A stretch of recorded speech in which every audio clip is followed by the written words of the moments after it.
Mr. Henderson stood at the front of our 7th grade social studies class, his buzz cut glistening under the fluorescent lights.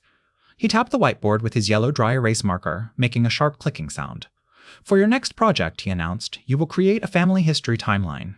It must be exactly 3 feet long, made of poster board, contain a minimum of 20 events, and include 5 photographs. Each event must be documented with at least 2 sources.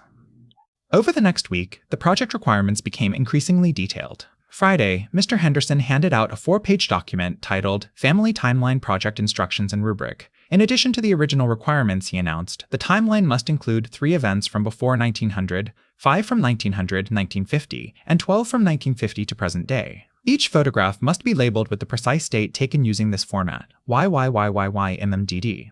The classroom buzzed with complaints as students realized the assignments were nearly impossible to complete.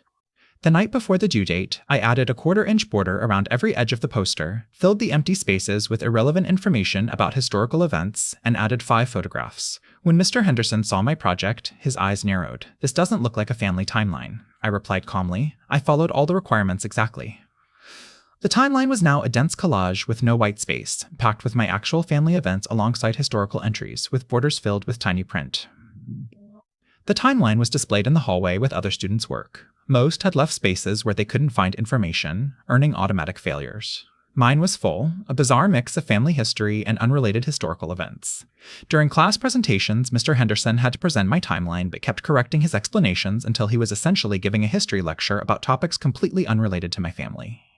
"That's not correct," he finally blurted out. "That has nothing to do with your family tree." The timeline was required to include 3 events before 1900, not necessarily from my family, I reminded him quietly.